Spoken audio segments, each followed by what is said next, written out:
o Senhor me lembrou da oração que eu fiz. Senhor, eis-me aqui. Entrego minha vida inteira ao Senhor. Aí o Senhor me falou, você não entregou sua vida toda para mim? Por que você me questiona? Isso foi a melhor coisa que aconteceu na minha vida. No momento eu não entendi. Mas hoje realmente eu sei o que é viver para o Senhor. O que é viver dependendo do Senhor a cada dia. Não há nada que eu faça que não tem teologia, não tem graduação nenhuma que me faça melhor do que ser cheia do Espírito Santo de Deus, de viver uma vida rendida aos pés do Senhor. Tudo isso me acrescenta. Conhecer os temperamentos me auxilia muito. Entender a minha vida, entender a vida de outros. Mas o melhor de tudo é sabermos que a gente serve um Deus que é capaz de moldar os nossos temperamentos para a glória dEle, para o louvor dEle. É por isso que nós louvamos ao Senhor. Amém?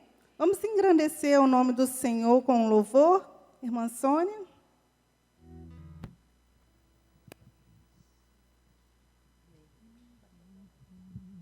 Aleluia, glória a Deus. Gostaria de cumprimentar a igreja com a paz do Senhor, amém? E convidar todos que puderem se colocar de pé, porque diante de tantas lutas, diante de tantas situações, o Senhor, Ele nos chama, me adore, me adore.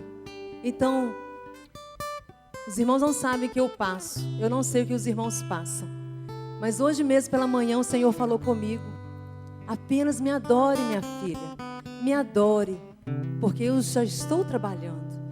E é na adoração ao Senhor que o Senhor vai estar fazendo, né? Nos moldando, nos capacitando, para que nós estejamos preparados para a obra que Ele tem entregado nas nossas mãos. Feche os seus olhos, adore ao Senhor com toda a sua alma, com todo o seu coração, com todo o seu ser. Meu Jesus, Salvador, outro igual não há.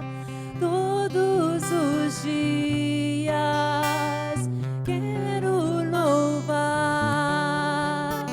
as maravilhas de teu amor.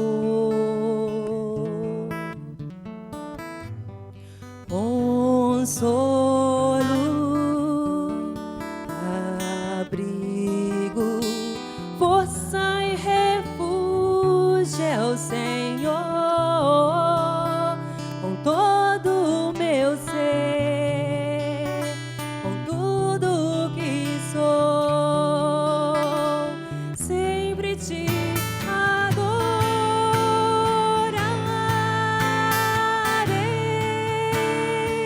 então aclame, aclame ao Senhor toda a terra e cantemos poder, majestade, louvores ao Rei.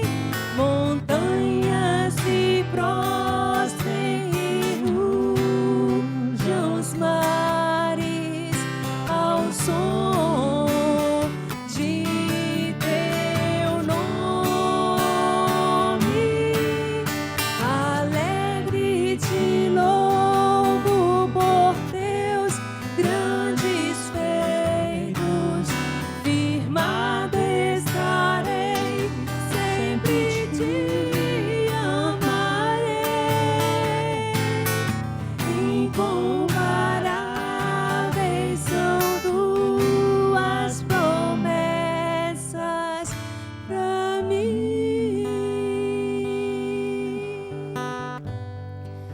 tem trabalhado em nosso coração. Então é mais que justo que nós nos coloquemos diante do Senhor, adorando a Ele com palavras, com o nosso coração voltado para Ele. Aleluia. Sim, Senhor. Oh, aleluias. Senhor, formoso és, tua face eu quero ver, pois quando estás neste lugar, tua graça invade-me.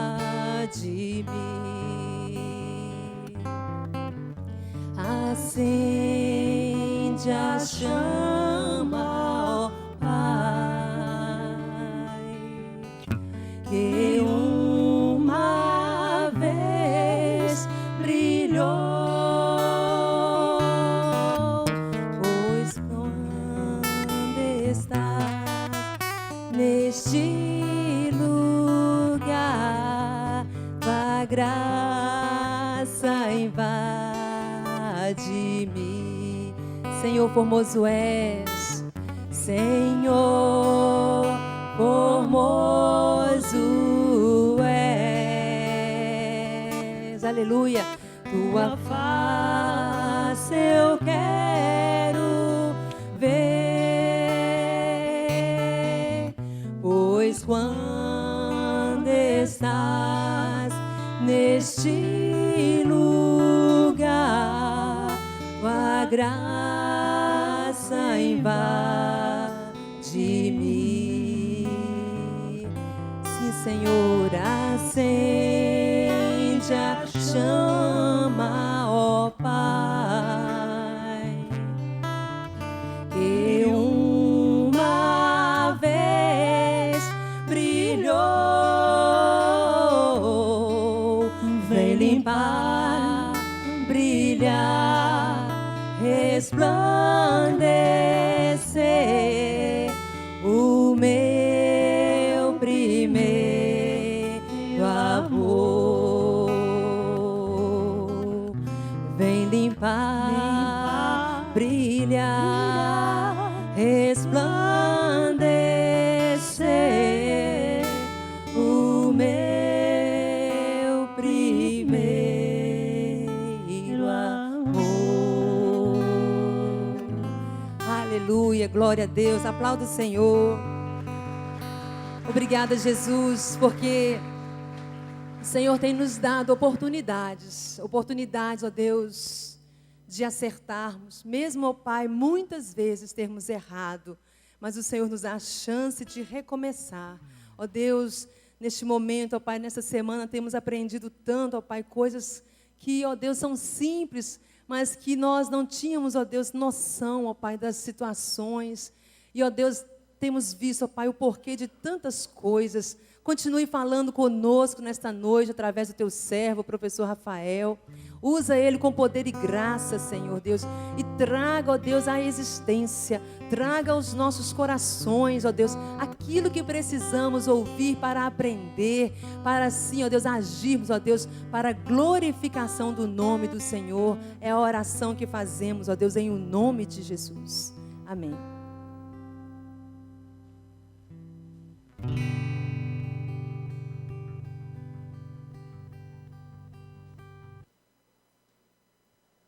Boa noite, irmãos. A paz do Senhor. Como nós falamos e prometemos, hoje nós vamos aprofundar um pouquinho mais para falar de personalidade doente. É claro que é só uma coisa rápida, né? Normalmente isso fica a cargo da psicanálise e é uma ciência que você estuda a vida toda. Mas nós vamos estar tocando em alguns pontos assim relacionados à sociabilidade. Ontem nós vimos a personalidade saudável, que são os temperamentos, e vimos que mesmo na personalidade saudável, a gente vai ter algumas tendências, independente da pessoa ter passado por experiências ruins, especialmente na infância, na família, problemas com o cuidador, problemas com a mãe, problema com o pai. Então, ele, mesmo sendo bem criado, a pessoa pode fazer opções pelo lado bom, pelo lado ruim do temperamento, dependendo de escolhas que ele faz durante a vida. Hoje a gente vai ver assim um lado que você é levado a ter alguns sintomas pela família não ter funcionado bem. Mas mesmo assim você pode sair dessas situações. Então, os traumas ambientais e suas consequências para a sociabilidade. Consequências dos traumas e vivências. É muito importante para a gente saber que a gente se estrutura até os 13 anos de idade. E é tão interessante isso, que Israel, por exemplo, que é uma sociedade muito antiga, aos 13 anos de idade, a criança já saía para a oficina, para aprender a profissão do pai. Seria muito bom se isso acontecesse, principalmente onde não existe cursos, escola para as crianças de tempo integral, mas isso não acontece mais. E na sociedade como está, a pessoa às vezes não tem pai, às vezes não tem mãe, às vezes não tem nenhum dos dois, às vezes os dois vivem brigando, e isso veio, além da queda de Adão, adoecendo a sociedade. A gente deve considerar que até os 13 anos de idade, nós recebemos as colunas da casa. Então, essas colunas precisavam de ser muito boas. Nós, psicanalistas, dizemos que uma pessoa que foi bem até os 13 anos de idade, ele não vai ter problema emocional mais durante a vida. Acontece que aquele que teve problema, a vida continua reforçando esses problemas e a própria pessoa busca aquilo. É muito comum uma menina que teve o pai bêbado casar com o marido bêbado. Muito comum uma menina que teve um pai muito bravo casar com o marido também bravo. Às vezes vai pelo extremo oposto, mas às vezes não. Com esse tipo de homem eu sei lidar. E aí ela vai naquela direção e vai ter um sofrimento pela vida toda. E assim por diante. Um pai que não gostava de trabalhar e etc. E a pessoa às vezes cai naquele mesmo buraco, a gente chama isso de repetição. A repetição pode vir sobre nós, ou nós podemos procurar a repetição, porque esse pai é modelo de namorado, de marido e de Deus para os seus filhos. No caso da menina, especialmente de marido, né? E o menino tem a mãe como modelo da mulher, o pai como modelo de Deus. Então, esse romance familiar que acontece dos 3 aos 7 anos de idade, toda menina saudável se apaixona pelo pai, se esse pai é razoável, dos 3 aos 7 anos de idade. A gente chama de romance familiar. E todo menino saudável se apaixona pela mãe. Isso é tão forte que quando o casal se separa, quando essa menina, por exemplo, o pai sai de casa com essa menina com 5 anos de idade, provavelmente ela vai ter um problema de frigidez. Eu até tinha colocado aqui, mas retirei, agora lembrei, mas foi bom que eu disse. Vai ter um problema de frigidez, com toda a saúde, com toda a beleza, mas ela perdeu o sentido de olhar para o homem como ela olhava antes, porque no pico do seu amor pelo pai, ele vai embora. E a traição é muito mais forte para essa criança, para essa menina, e no caso da mãe sair para o menino, que ela perde o sentido da sexualidade, que é muito emocional. Então, acontece muitos casos assim. Já que comecei a falar de romance familiar, eu vou dizer, uma mãe que dá um tapa no órgão sexual de um menino, aos 5 anos, porque ele está mexendo naquele órgão, esse menino também pode ficar frígido e nunca mais querer casar e fazer sexo com uma mulher. Então, essas coisas acontecem no consultório, na prática. há pouco tempo atendi uma menina casada com um jogador de futebol, uma menina linda. E a irmã não passou pelas experiências dela porque estava mais velha, já tinha saído do Édipo. E ela chegou e achou que é porque ela tinha feito a corte com o namorado e a corte tinha esfriado a relação. Um rapaz saudável e ela com aquela dificuldade. E eu falei, não, não é a corte, porque eu também fiz corte. Na minha época, quem tinha juízo fazia corte. Quem era crente obediente fazia corte. Então, não tinha essa ficação, né, de hoje. Então, eu consegui, já era obreiro também, muito novo, comecei a namorar com 22 anos e já era um obreiro. Então, eu consegui. E isso não atrapalhou em nada. Então, não é a corte. Aí eu já fui direto, que a gente vai pegando uma certa experiência, eu falei assim, o que aconteceu entre você e seu pai por volta dos 5 anos? Ela falou assim, ele foi embora. Eu falei, aí está o problema. Aí a gente foi conversar com ela, né, de como ela tinha que perdoar o seu pai, que ficou como um defunto dentro dela, um defunto sexual dentro dela, um morto gelado, um marido gelado dentro dela. Essa mulher vai fazer o quê? Um defunto daqueles que fica dentro do frigorífico, dentro da menina. Então, ela não conseguia, né? E assim por diante. A mulher que não está bem com o seu sexo, as coléricas aí, tome cuidado. Você mandar no seu marido, casa com fleumático, vai mandar no marido.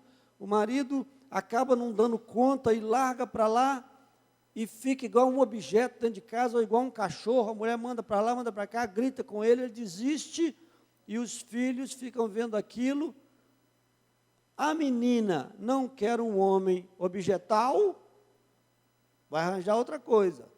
E o menino não quer uma onça tão brava, porque ele vai pensar assim, mulher é difícil demais, deixa eu resolver minha vida com homem mesmo. Então, a mãe extremamente poderosa e o pai objetal, a mãe dominante e o pai objetal, isso aqui é o que não está no slide. E o pai objetal, porque o menino, para namorar uma mulher, tem que namorar a mãe. Agora, se nem o pai deu conta da mãe, ele diz assim, eu que sou um anão, um bebê no meio desses gigantes aqui. Se o meu pai, que é um gigante, que é meu modelo, minha admiração, não dá conta de uma mulher, eu é que nunca vou dar conta. Ele pensa assim, o menino. E a menina fala assim, mas homem é isso aí? Né? Sai daqui agora, que agora eu estou querendo conversar com a minha colega aqui, desliga essa televisão e racha fora. O cara sai.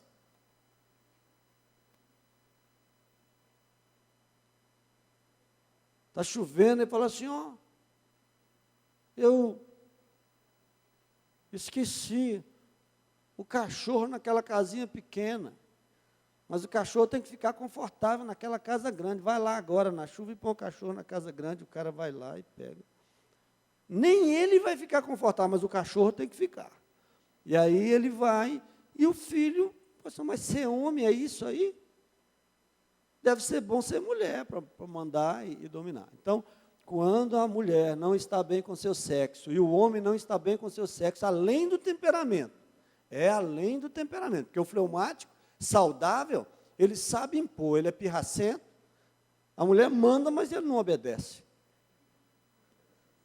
Agora, quando obedece, tem um problema, né? Então, o bom fleumático, quando ele é mandado demais, ele empaca. Eu não falei na aula passada? Ele não vai. Aí o menino, é assim, como é bravo, a gente mexe assim. Aí aprendeu. Aí dá para ser homem. Agora, se ele tem um problema de passividade, por causa de dificuldades emocionais, ele vai, que já sofreu lá na casa dele, ou seja, ele já é meio gay, o seu filho pode se tornar um gay inteiro. Entendam isso. Então, tem casos que a gente vê o pai incentivando a menina a ser homem, aí ela fica meio homem, mas ainda é mulher, consegue se relacionar, casa com essa pessoa fraca, ou a mãe incentivando o menino a ser mulher. Está na loja e fala assim, aí, está vendo, se você fosse uma menina, porque ela estava esperando uma menina, e ela não respeita nem a vontade de Deus. agora eu comprava esse vestidinho para você, mas você é homem. É difícil demais, que tem que comprar só essas coisas feias, calçãozinho azul, não sei o que, para homem. Não posso te dar uma calcinha de babado. O menino vai ficar pensando o seguinte, ó, quem sabe se eu virar mulher, minha mãe vai ficar mais feliz, porque tudo que a gente quer é fazer a mãe da gente feliz. Isso acontece na prática. Essa criança se enfraquece, mulheres que não estão bem como mulheres, tiveram problemas medianos, e elas podem tornar esse filho, somado com o marido que tem problema com a sexualidade também, que não se assume como homem dentro de casa, né, e aceita ser tratado como objeto, e nós não podemos ser objetos, nós temos que ser sujeito. O sujeito é o que realiza a ação. Uma pessoa que nunca realiza ação nenhuma, e quando realiza, é mandado por alguém, é objeto, não é sujeito. Então vamos agora entrar em coisas até menores do que essas. Nós começamos quente. Qualquer temperamento pode ser traumatizado. Qualquer temperamento pode ser traumatizado. Existe um sanguíneo traumatizado? Existe. Existe um colérico traumatizado? Existe. Um fleumático traumatizado? Sim. Um melancólico traumatizado? Sim. Vai ser a mesma coisa para cada um deles? Não, não. Você pode ter dois meninos, gêmeos, né? Você pode ter gêmeos.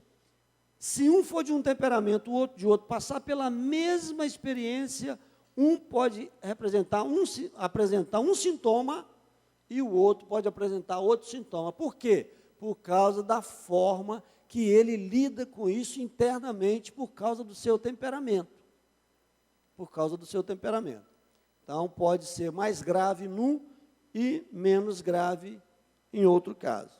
Como existe, por exemplo, casos de gêmeos que um é gay e o outro não é.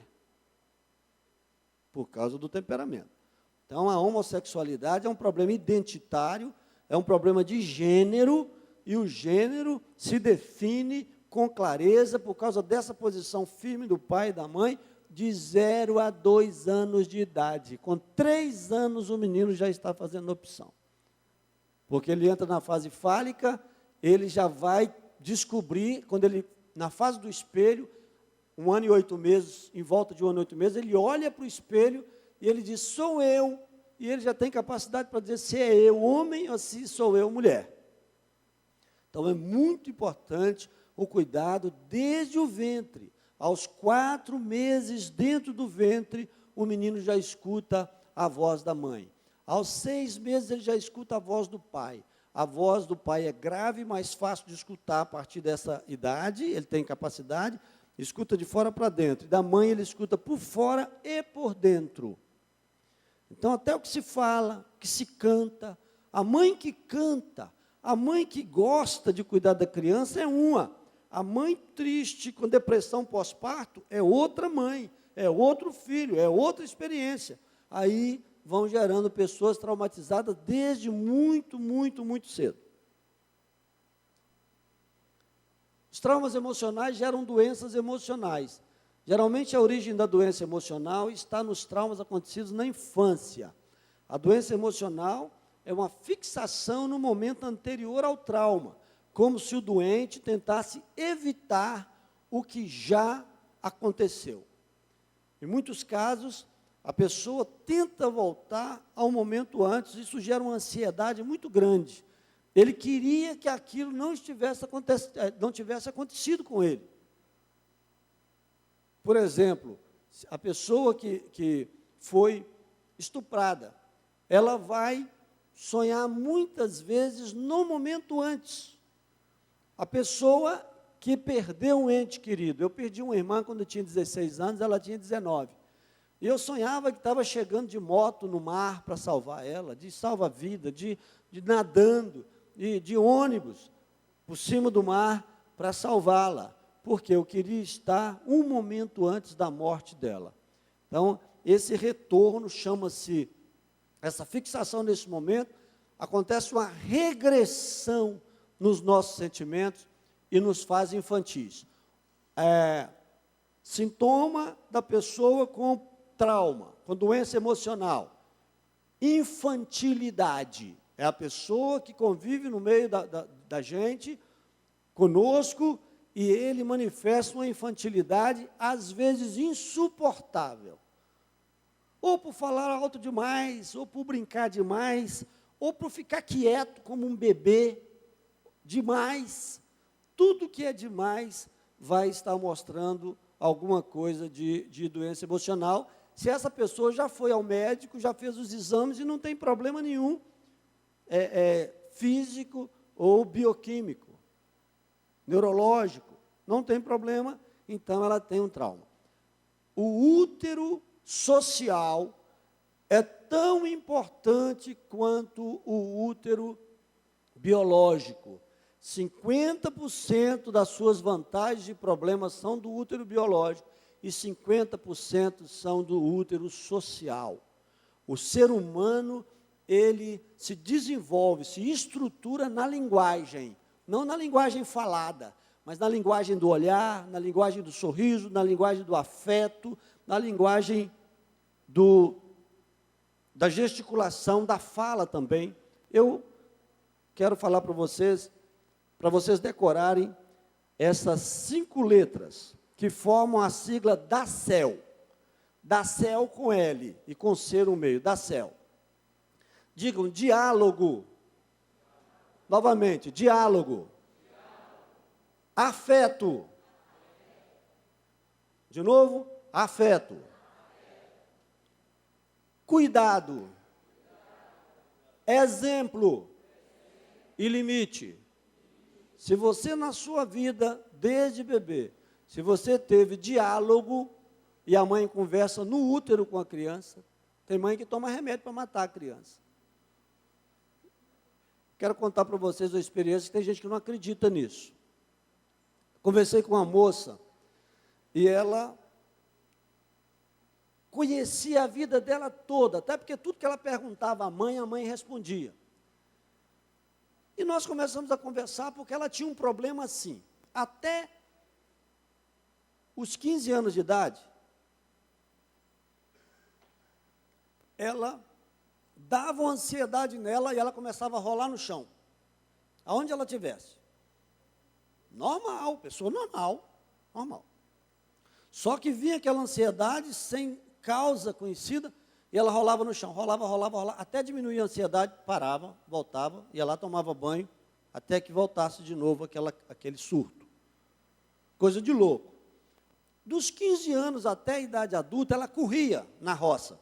Corria 15 minutos para lá. Aí passava a ansiedade, ela vinha voltando, andando. Quando conversou comigo, aos 44 anos de idade, ela é cabeleireira.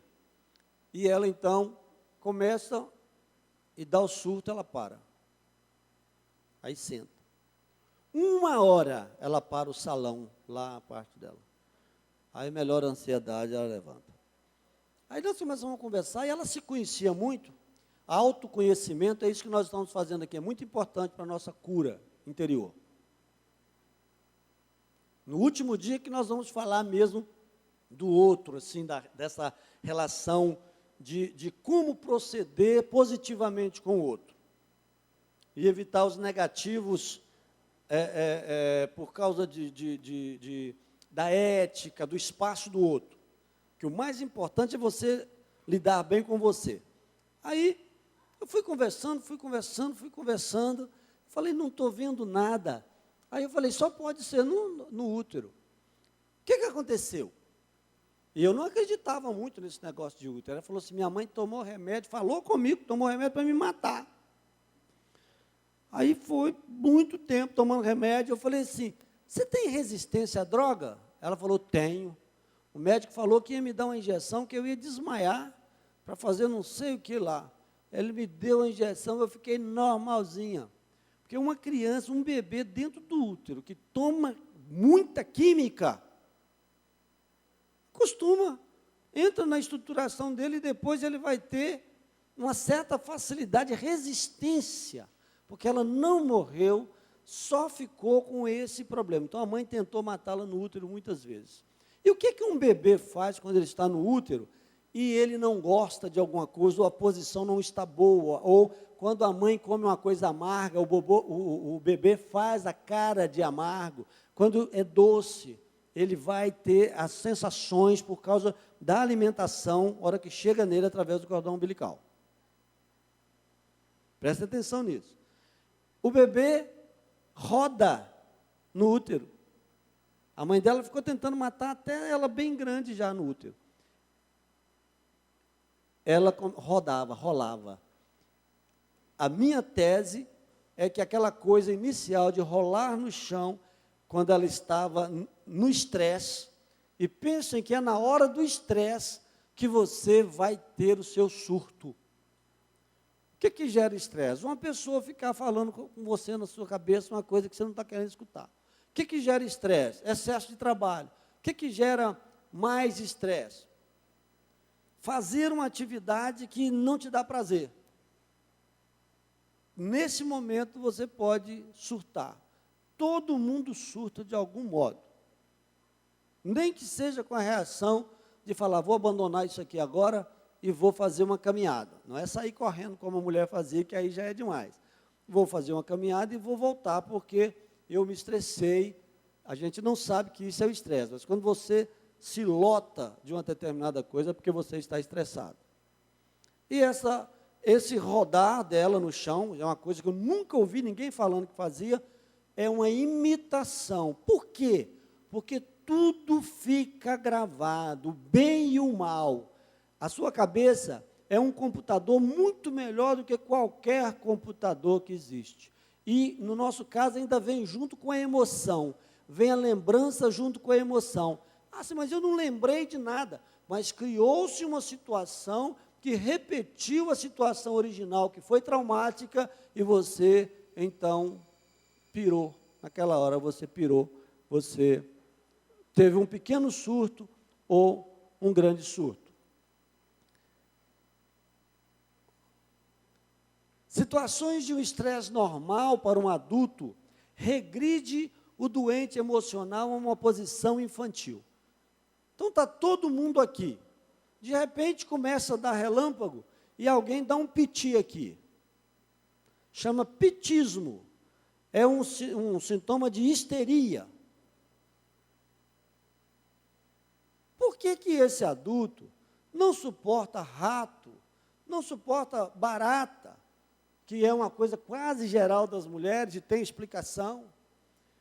Por que uma lagartixa que sobe na parede faz um homem sair correndo? Às vezes. E o pitismo, ele se manifesta tanto na mulher como no homem. Depende se esse menino foi criado com muita mulher e aprendeu a ter reações femininas. Vai olhando aí. Não tinha um homem ali para ir lá e dar com o chinelo na barata. E se todo mundo subiu na cama, ele ia fazer o quê? Se a mãe dele subiu, ele sobe também.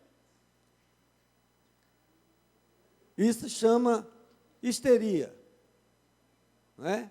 E está relacionada a esse tipo. Uma mãe muito histérica como modelo, que teve a histeria por causa, aí também não está ali, mas eu já vou dizendo.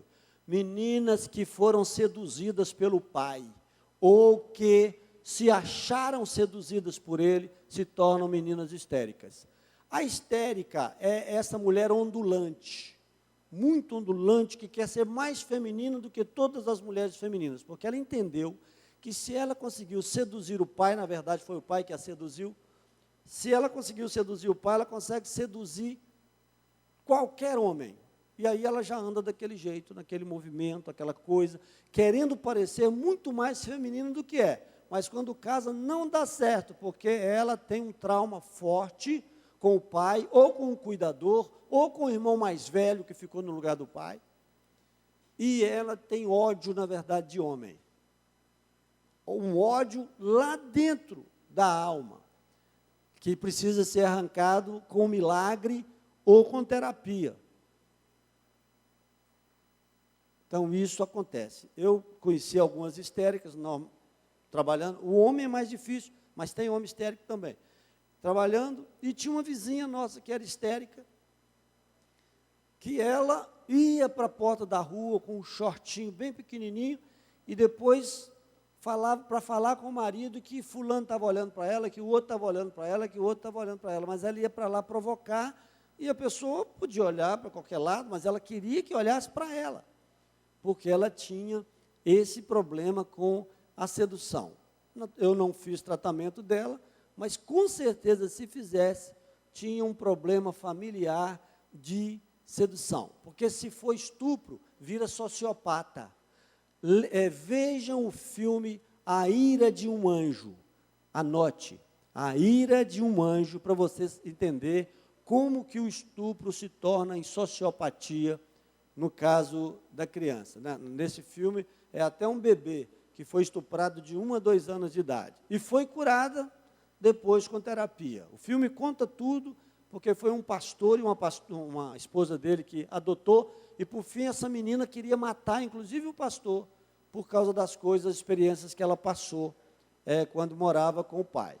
A mãe morreu e ela ficou com o pai, e o pai não tinha juízo, começou a estuprar essa criança.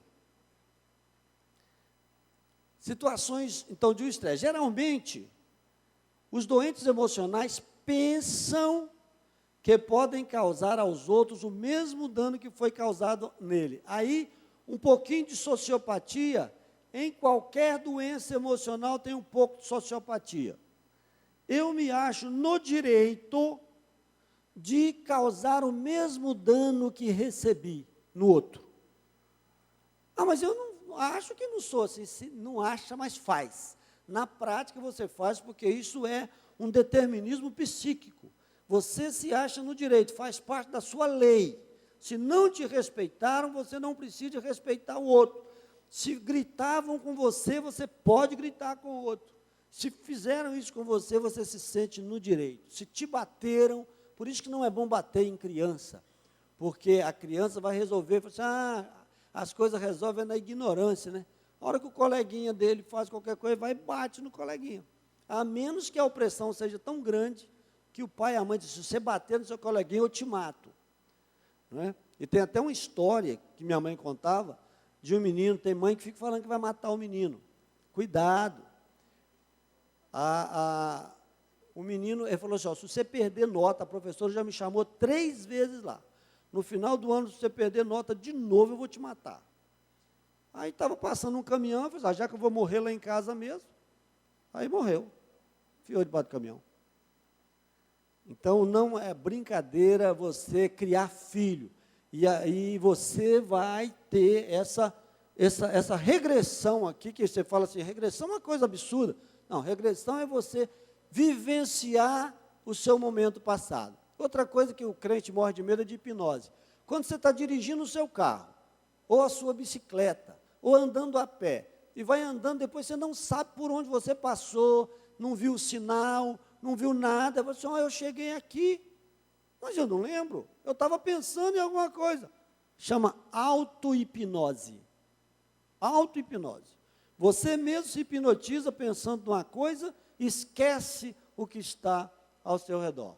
E lembranças do passado, felizes ou ruins, que te remete ao passado, e você fica lá, lembrando do que estava acontecendo, como se estivesse acontecendo de novo, é uma regressão. Eu não vou regredir ninguém aqui, tá? Nem hipnotizar, embora saiba, eu não vou fazer isso com ninguém. O fóbico. Então, quem é o fóbico? Trauma infantil relacionado ao objeto da fobia. O que é o objeto da fobia? Uma menina veio conversar comigo que tinha medo de gato. E ela devia achar horrível chamar ela de gata. Normalmente as mulheres adoram que se chama de gata. Mas ela não gostava que chamasse ela de gata e não tinha horror de gato. Mas como é que uma mulher não gosta de gato? Uma mulher gosta de gato. Aí fomos conversar. Ela tinha fobia de gato. Lembra aí o que aconteceu com você. É a coisa mais fácil que tem para você conversar e tirar isso, esse trauma da pessoa. Ah, não lembro não. Lembro uma vez que meu irmão jogou um gato assim do segundo andar, o irmão dele era ninja para fazer ruindade com gato. Aí, depois, não sei se foi o mesmo gato ou não, aí foi conversando outras coisas, nas outros encontros, na época que eu atendia como psicanalista mesmo, e é o tratamento mais longo, aí eu lembrei do negócio, morreu um gato, meu irmão de 12 anos, pegou o gato e enterrou o gato, e eu tinha 3 anos. E toda semana, no final de semana, ele ia lá e desenterrava o gato, para a gente ver como é que estava. E a menininha de 3 anos vendo aquela coisa horrorosa, aquele defunto de gato, até o gato virar osso, virar caveira. Entenderam? Então é isso. Quem tem fobia é porque passou um aperto muito grande. Vou contar outro caso. Uma menina que tinha medo de... o chefe dela disse para ela: olha, você vai receber uma classificação aqui, vai trabalhar na parte de trás da loja. Tinha a parte de atendimento e atrás do escritório, mas tinha que ficar lá sozinha e as colegas na frente. Ela ia ganhar o dobro do salário. Ela falou: não, pela metade eu fico aqui na frente, vendo gente, atendendo, tudo. Mas por quê? Porque eu não consigo ficar claustrofobia, medo de lugar fechado. Aí, então vamos descobrir. Como é que era lá na sua casa? Como é que sua mãe fazia? Batia, punha de castigo? Punha de castigo no quarto. E aí, como é que era? Eu ficava lá. Então, a pessoa não lembra não, mas está lá a memória, está lá o sofrimento na cabeça da pessoa. Aí conversa com sua mãe, pergunta, vai para casa, pensa. Aí a pessoa começa a lembrar. Um dia, ela ficou de castigo e ela é sanguínea. Sanguíneo não aguenta castigo. O castigo do sanguíneo devia ser pela metade. E ela foi colocada e alguém quebrou o vidro da janela e ficou um lugar assim exato de passar uma cabeça. Né? E ela tentou sair por ali, só que ela passou a cabeça para lá e nem acabava de ir e nem voltava, e o caco de vidro aqui no pescoço dela. E ela gritou, até que a mãe foi lá e deve ter dado outro couro, né?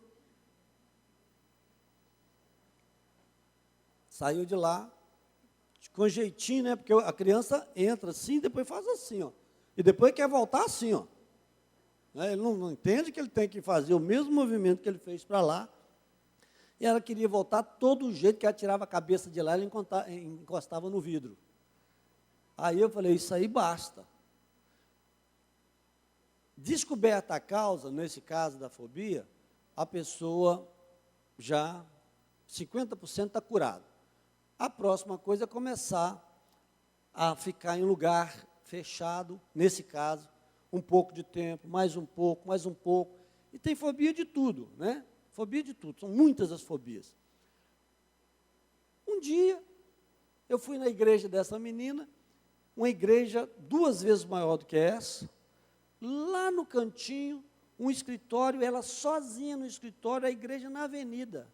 Eu falei assim: agora você ficou mais corajosa do que eu, porque eu não trabalho aqui nessa avenida, nessa secretaria aqui, com dinheiro aqui no cofre de igreja, com esse tanto de bandido passando aqui embaixo, na avenida. Então, ela superou totalmente o trauma a partir do conhecimento. Então, se você tem fobia, lembre qual foi. Tem uma outra pessoa que me falou que tem medo de barata, mas não é igual a mulher tem, não. Ela entra em desespero. Aí, não, alguma coisa tem. Vamos lembrar. É porque a mamãe falava que se a gente não escovasse o dente, a barata ia andar dentro da boca da gente. Na hora de dormir. Na hora de dormir. Não é? Tem que ficar fóbico. Aí, quando tem matar barata, um menininho de 4 anos pega o chinelo do pai dele, que é maior do que ele, e vai lá matar barata, se o pai não estiver lá. A mãe pavor diante de um objeto ou circunstância com várias reações do corpo. Então, se você tem palpitação, se você tem sudorese, se você tem uma ânsia, um pensamento de que vai morrer, que vai desmaiar, é porque você tem fobia diante de um objeto ou de uma coisa que as outras pessoas não têm. É só você que tem. Ah, eu já nasci com isso é bioquímico. Não, não é bioquímico, isso é ambiental. Pode procurar. Eu tinha muito medo de escuro, de mula sem cabeça, de saci pererê, especialmente da mula sem cabeça. Um dia eu dormi, um calor tremendo, custei para dormir, ainda acordei a minha irmã, porque minha mãe falou que o lobisomem ia comer goiaba. E lá tinha um pé de goiaba e o lobisomem foi lá comer goiaba, deve ser um cachorro. E eu não dormia e ficava suando debaixo da coberta, acordei a minha irmã e nós dois ficamos. Falei, acho que o lobisomem está ali. A mãe que conta a anedota de medo. Então, o escuro, por muito tempo eu tive medo de escuro, por causa dessas anedotas de colocar medo na criança. Não vai lá fora não que o homem do saco vai te pegar. Então, não é assim que se educa criança, né? É preciso aprender como educar a criança para não precisar de terror. Tratamento. Então, já falei. Aconselhar o perdão às pessoas envolvidas, às vezes é preciso. A mãe, o pai, né? O irmão. Aconselhar a viver na dependência de Deus e não na escravidão do objeto. E tem mais uma coisa, é levantar o fato infantil, falamos aqui, começar o enfrentamento paulatino em direção ao objeto da fobia. Eu tratei uma outra menina que não dirigia porque ela não passava em túnel.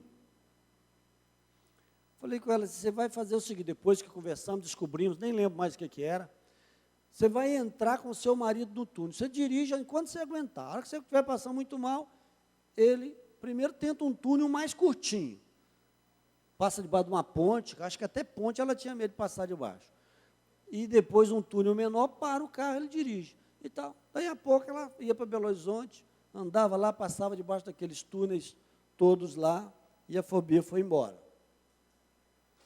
Palavras de aconselhamento para o fóbico. Isaías 41:10. Não temas porque eu sou contigo. Não te assombres porque eu sou o teu Deus. Eu te fortaleço e te ajudo.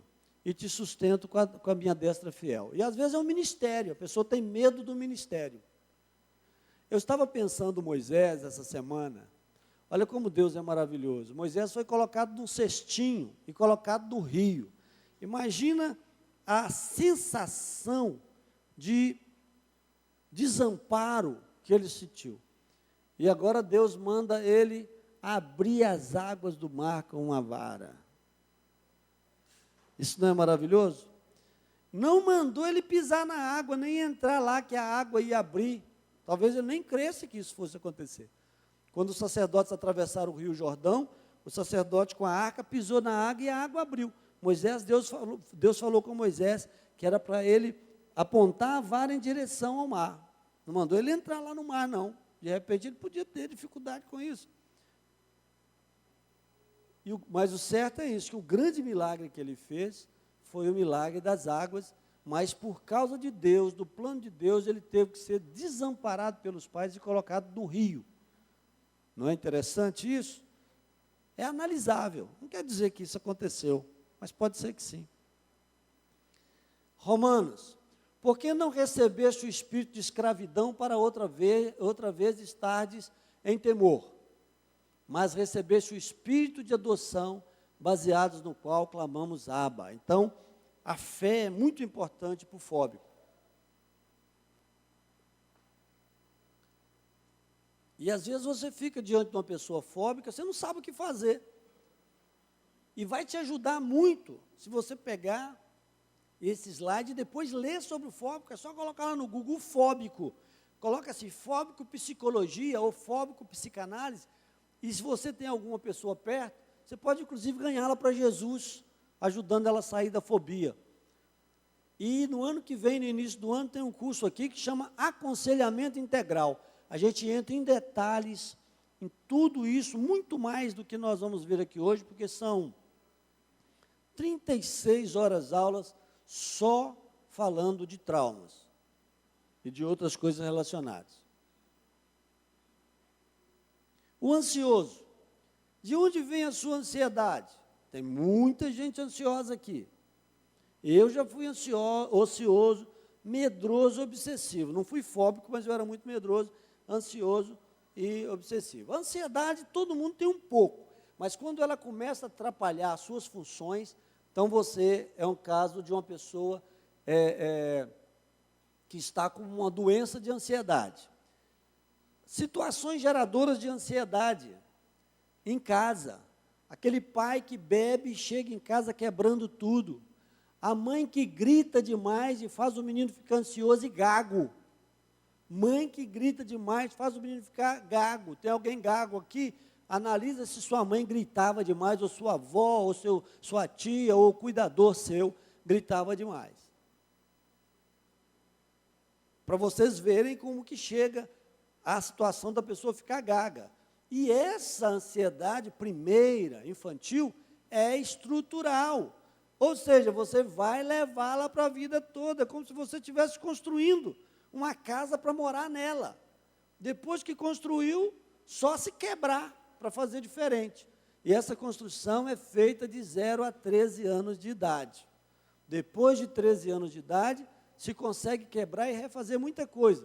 Mas o ideal é que a família dialogue, que a família dê afeto, que a família dê cuidado, que a família dê exemplo e que a família dê limite adequados.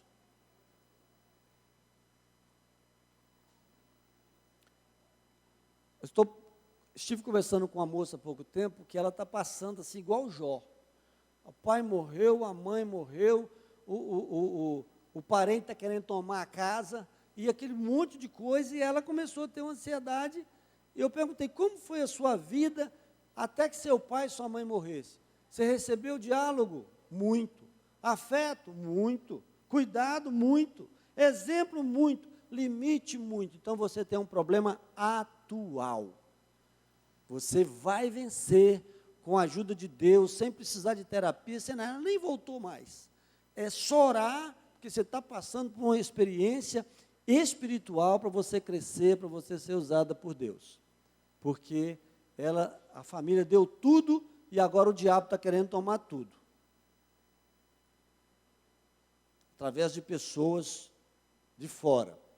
A vida familiar na infância foi tensa. Pais que se agridem verbal ou fisicamente. Desejo infantil de sair da situação vivida em casa. Por que o ansioso quer o amanhã? Por que o ansioso quer a noite quando é dia, quer o dia quando é noite, quer a janta quando está almoçando, quer o café da manhã quando está jantando? Por que o ansioso está sempre no futuro? É porque ele queria pular aquela situação.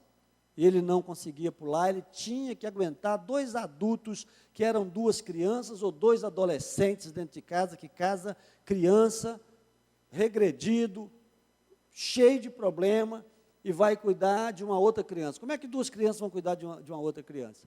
Aí fica aqueles 2 gigantes, que tinham que dar tudo para a criança. Naquela posição, a criança só tem que ficar ansiosa. Começa a cair coisa capaz de amassagar a criança se cair em cima dela. E a criança que fica falando assim, ô papai, ô mamãe, por favor, papai, mamãe, por favor. É assim que acontece às vezes. Aí não quer que essa criança fique ansiosa. A criança fica ansiosa porque o adulto a faz ansiosa. Ansiedade patológica, doentia. Um pouco de ansiedade é normal. Eu estou aqui um pouco ansioso, e essa ansiedade me joga um pouquinho para frente, que é para a próxima fala.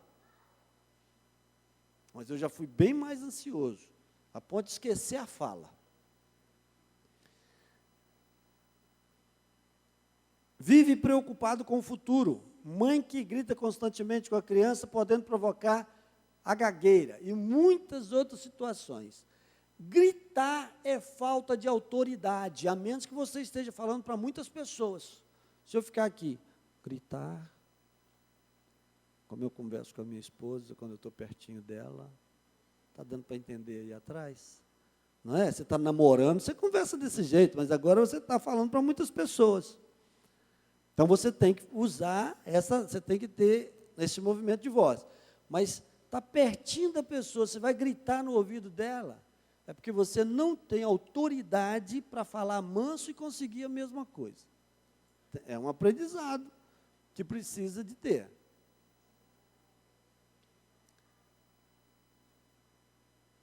Tratamento do ansioso. Aconselhar a prática da respiração correta. Pananceia, mas ajuda. Está nervoso, vai falar em algum lugar? Respira profundamente várias vezes. Chegou uma notícia ruim, você ficou muito ansioso, deita e fica 15 minutos respirando. Deitado retinho, chama cadáver o exercício. Tira travesseiro, tira tudo, coloca a mão, fica deitado nessa posição aqui. E respira 15 minutos, vai te ajudar. Aconselhar a viver cada momento. Viver cada momento. Você não pode comer a carne do almoço pensando no ovo da janta. Senão você não saboreia nem o ovo, nem a carne. Então, coma a carne, saboreie a carne. E aí, de noite, você vai comer ovo. Você está com tanta raiva porque vai comer ovo que não come a carne. E ovo é tão bom, não é? Perdoar e amar os pais que tornaram ansiosos. Eu já perdoei. Tem dor. Quando você lembra, tem dor. Não perdoou. O perdão lança fora a dor, aquela agulha, aquela coisa que te espeta, que te machuca, é lançado fora com o perdão. Então, se você sente dor, é porque você não perdoou ainda. Se você chora quando lembra, as pessoas começam a conversar com a gente no aconselhamento e começam chorando. O mesmo fato que ele vai contar logo depois, nas semanas depois, que ele não chora mais, porque ele conseguiu entender a miserabilidade humana. Eu tenho ódio da minha mãe. Quantos anos sua mãe tem? 80. A saúde dela está boa? Não, ela está deitada lá quase morrendo, mas eu olho para ela e odeio ela. Odeia desde que tinha 3 anos de idade. Quando é que vai acabar esse ódio? Desde que tinha 6 anos de idade. Quando é que vai acabar esse ódio? A mãe. Odeia o pai, a tia, a avó, o irmão mais velho. Deus está falando aí, não está? No seu coração? Você está sendo curado. Muitas coisas que vai acontecer aqui, porque do jeito que entra inconscientemente, sai também. Se você entender uma situação dessas que você esteja vivendo e abrir o seu coração para perdoar e para amar, você vai ser curado aqui hoje, em nome de Jesus. Agora, se você não abrir seu coração, Jesus disse: eis que eu estou à porta e bato. Se alguém ouvir a voz e abrir a porta, entrarei na sua casa e cearei com ele, e ele comigo. Agora, se não ouvir e se não abrir a porta, ele não invade o seu coração, a sua vida. Palavras para o ansioso: lançando sobre ele toda a vossa ansiedade, porque ele tem cuidado de vós. Por isso vos digo, não andeis ansiosos por coisa alguma, pela vossa vida, quanto ao que haveis de comer ou beber, nem pelo vosso corpo, quanto ao que haveis de vestir. Não é mais a vida que o alimento, e o corpo mais que as vestes. Qual de vós, por ansioso que esteja, pode acrescentar meio metro, um côvado, ao custo da sua vida? Não existe futuro, eu falei aqui ontem. Então você não pode acrescentar, viva o presente é o presente de Deus. Agora, se você está cheio de coisas no presente, joga fora, para você viver o presente, porque o futuro não existe. O futuro pertence a Deus. Ah, mas no futuro eu vou viver melhor, e se não houver futuro para você? Ou para mim? Ninguém sabe a hora que vai morrer.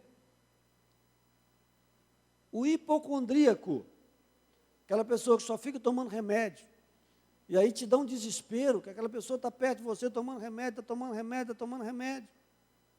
Se ele for bravo, ele vai tomar remédio até morrer. Agora, se ele for manso, você pode dar uma palavra para ele.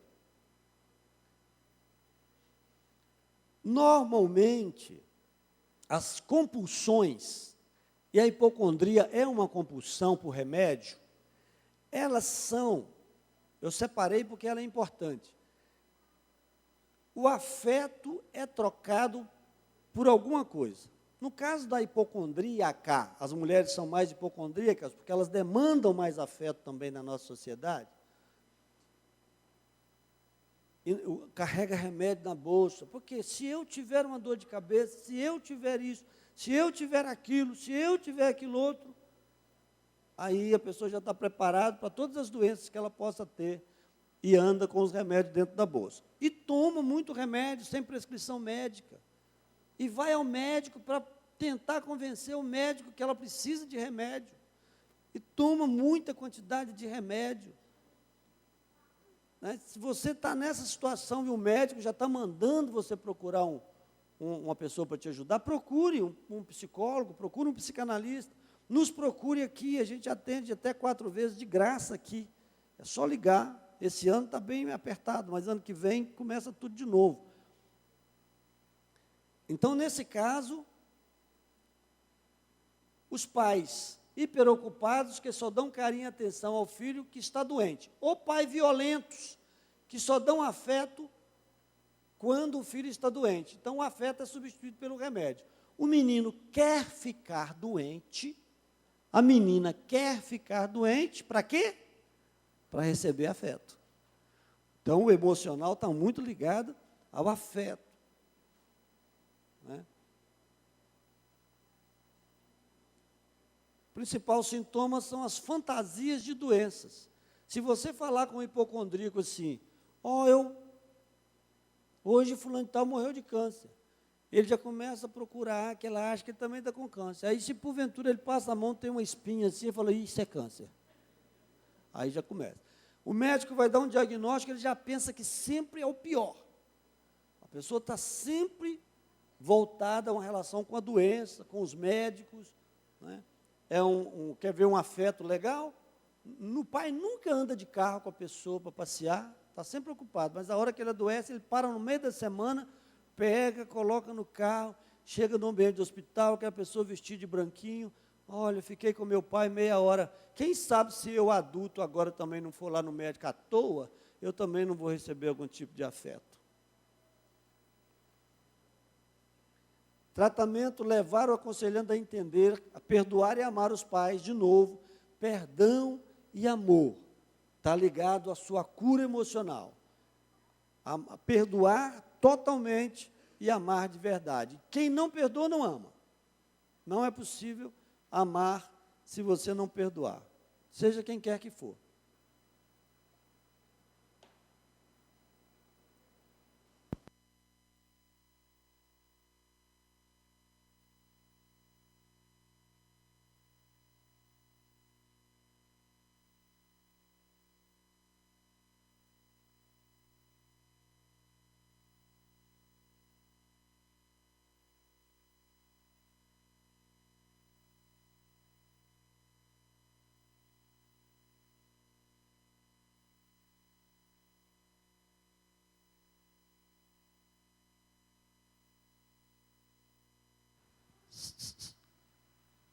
Som. Vou ensinar um segredinho para você. Quando o microfone estiver funcionando, não bata nele, coitadinho. Você vai estragar as coisas sensíveis que ele tem aqui dentro, tá? Tem gente que dá uns tapão, né? Está com raiva ainda que o negócio não está funcionando. Pu. Aí estraga. Ei. Quem é o obsessivo?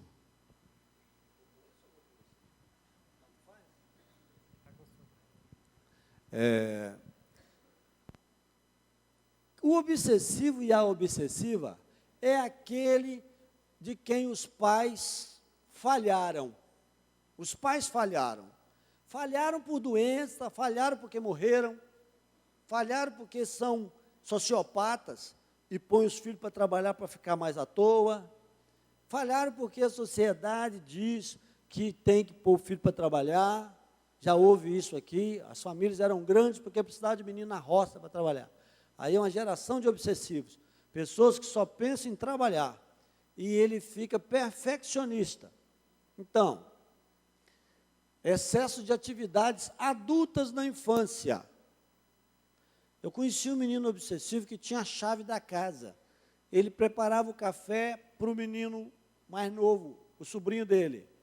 e ele era um filho fora do casamento, e a mãe dormia com ele, porque não tinha marido, dormia com ele. Então ele se achava o rei. Na igreja, ele tinha um lugar. Ele falava com um outro menino do tamanho dele assim, ó, sai desse lugar, que esse lugar é meu. O menino não saía, ele pegava o menino pela camisa e jogava lá fora da igreja e vinha e sentava. Ele era um homem. Por que uma criança vai, né? E com toda aquela força de criança. Então, esse tinha mais problema do que obsessividade. Mas tinha a chave da casa, uma criança de 8 anos. Atividade adulta.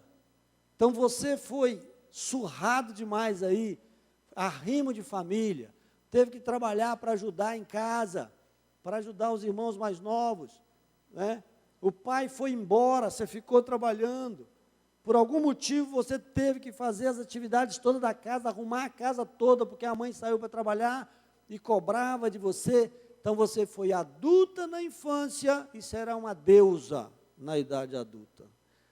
Tinha uma professora minha que dizia que chamar um obsessivo para o tratamento é convocar um demônio, porque ele é um Deus com letra minúscula, e você tem que tomar o maior cuidado, porque se você chegar 5 minutos atrasado na consulta, ele vai embora e não volta nunca mais. E eu perdi um obsessivo assim. Eu negociei um horário, eu estava começando como psicanalista, e tinha uma histérica e um obsessivo. Eu poderia ter pedido a histérica para esperar, ele estava certo, com certeza, porque eles não perdem a hora. Marcou 7 horas e chegou às 7 horas. Eu devo ter marcado para os dois, pedi o obsessivo. Errei demais, eu tinha que ter pedido a histérica para esperar até as 8. O homem foi embora, a primeira consulta, nunca mais voltou, porque ninguém pode errar na presença dele, porque ele é perfeito e todo mundo tem que ser perfeito. Perfeccionista e perfeito.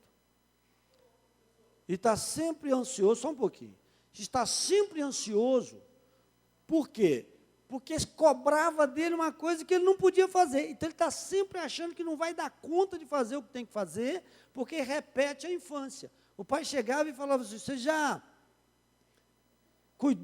tirou leite de todas as vacas, você já levou o cavalo tal, e para cá, e a cor do arreio desse aqui é vermelho, o outro é marrom, não sei o quê, e aquele monte de detalhe.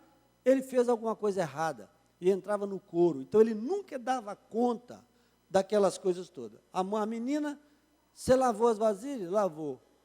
Aí, deixa eu ver como é que lavou. Vem cá que eu vou esfregar no seu nariz, que é para você aprender da próxima vez você lavar. Então, a criança nunca vai fazer a coisa do jeito que precisa fazer. E o adulto, que às vezes não faz, cobra da criança, se torna uma pessoa obsessiva. Pode perguntar agora.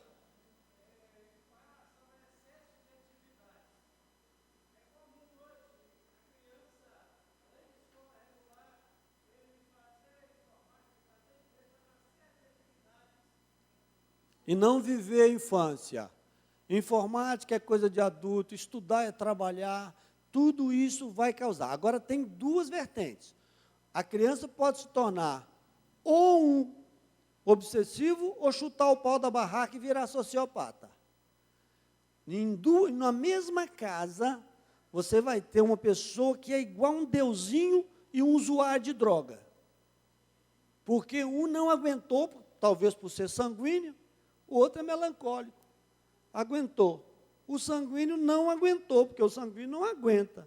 O sanguíneo vai usar droga para sair daquela situação, aliviar aquela situação. E o outro vai trabalhar até morrer, porque ele vai achar no trabalho uma maneira de ficar livre daquela situação de ansiedade que o pai e a mãe estão colocando.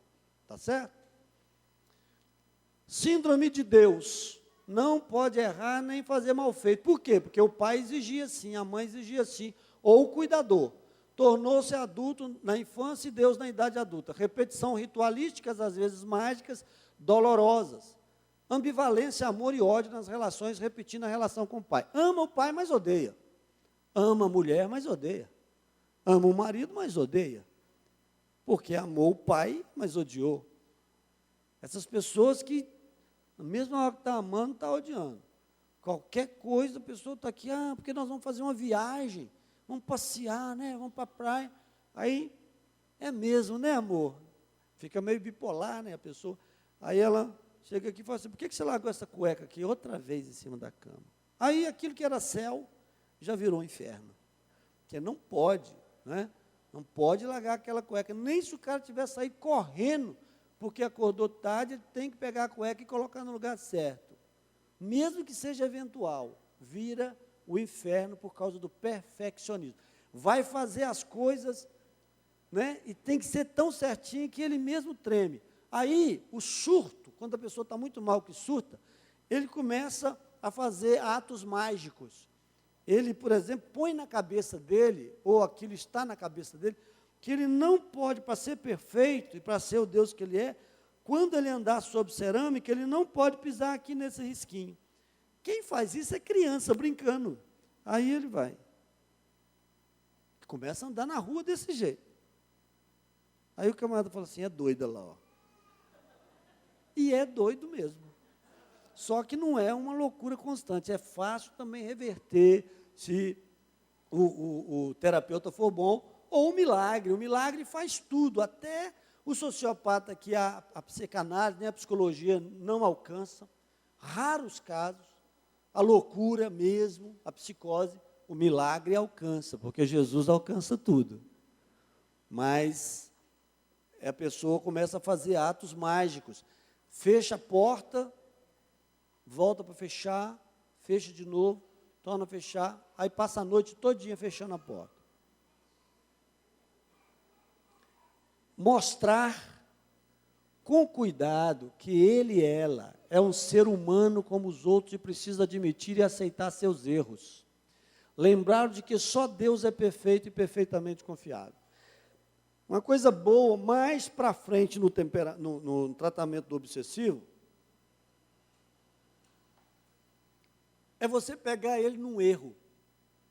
Ah, mas aí parece que você cometeu um equívoco, você tem que falar com muita educação. Porque ele não se acha uma pessoa normal, ele se acha 10. Se acha nota 10. Tira as melhores notas, né? Porque tudo dele tem que ser perfeito. Versículos para o obsessivo. Porventura desvendarás os arcanos de Deus ou penetrarás até a perfeição do Todo-Poderoso? Mas todos nós somos como um imundo, e todas as nossas injustiças como trapo de imundícia. Todos nós murchamos como uma folha, e as nossas iniquidades como um vento nos arrebatam. Você falar isso para um obsessivo, se usar esse versículo para ganhar ele para Jesus, você está perdido. Você tem que usar isso num momento, depois que ele já aceitou Jesus, porque muitos obsessivos estão por aí e dizem assim, eu faço tudo certo, não roubo, não mato, tá. Ele não precisa de Deus, porque ele é um Deus com letra minúscula. O compulsivo. A compulsão é qualquer coisa que você faça exageradamente. Eu começo a comer e não consigo parar. Eu começo a beber e não consigo parar. Eu começo a falar e não consigo parar. Eu começo a fazer qualquer coisa e não consigo parar. Então, essa pessoa tem compulsão. Ele não controla o seu desejo.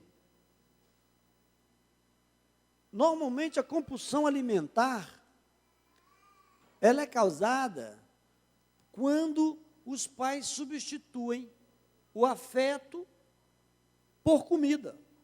Não sabe dar afeto, tem dificuldade com isso, porque também foi mal criado nesse sentido, e ele começa a compensar com comida, dando tudo na hora certa. Afeto, é carinho, é beijo, é toque. Tem que acontecer isso na família. Tanto o adulto precisa como a criança, mas a criança muito mais. Então fica uma pessoa rija, mas que busca uma compensação, porque o ser humano, ele busca a felicidade. O ser humano, segundo Freud, é um ser de gozo. Aí uma pessoa perguntou para mim, numa época também estava começando, dando uma palestra, eu não soube responder na hora, mas hoje eu sei. Como que você concilia o cristão ser um ser de gozo? O cristão é aquele que busca o gozo maior, gozo eterno. Ninguém está aqui porque se Jesus falasse, ó, vocês me servem aí direitinho, que depois eu vou dar uma porretada na cabeça de cada um e mandar para o inferno. Eu não estava aqui. Você estava? Então nós estamos nos contendo, não é? Buscando o que nos é dado como gozo, para termos o gozo eterno. Porque também o resto que passa disso é de procedência maligna. Substituir o afeto por um objeto, para o qual voltará a compulsão. Normalmente não há limite em relação ao objeto substitutivo, quer dizer, a pessoa não consegue se controlar. Substituição, para o sintoma principal, substituição de carência afetiva por um objeto. Tem uma coisa que você sabe que te perturba, não é? E você precisa de repetir aquilo, fazer muitas vezes, isso é compulsão. Como que você vai entendendo que lá na sua família funcionou assim, funcionou substituindo. O pai violento, a mãe violenta, mas que fazia comida gostosa. Não sabia dar afeto, só sabia dar porrete, mas fazia comida gostosa e, como diz a minha mãe, enfiava pelo olho e pelo nariz dos filhos, porque achava que era o jeito que ele tinha de dar afeto. Aí as pessoas ficam comendo compulsivamente. E tantas outras situações que podem ter aí de compulsão. Tratamento. Descobrir o objeto substitutivo. Claro, a pessoa já aparece com essa reclamação. Conscientizar ou aconselhando da substituição de objeto de afeto. Afeto é afeto, se dá afeto. Não se dá outra coisa. O dinheiro representa afeto. E isso é tão interessante que tinha uma menina rica que roubava dinheiro na carteira do pai. A mesada dela era 5.000 reais. E ela roubava dinheiro na carteira do pai, porque o pai não dava afeto, era muito ocupado e dava o dinheiro.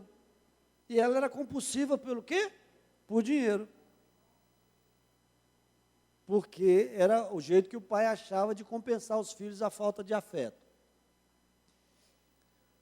Conduzi-lo ao perdão das pessoas envolvidas, trabalhar a realocação do afeto em outros objetos esquecidos e bons. Tem gente que fala assim, eu prefiro 1000 vezes ficar com um animal do que com uma pessoa. Vai ver. Ele tem compulsão por animal. Hoje isso é muito, está acontecendo muito. Tem gente vivendo com animal, os adultos entendam, ao invés de viver com pessoa. Por causa disso. Aí dá um cachorrinho para ele que ele fica aí o dia inteiro. Então dá. Aí a pessoa vai ficar, recebeu o afeto de cachorro.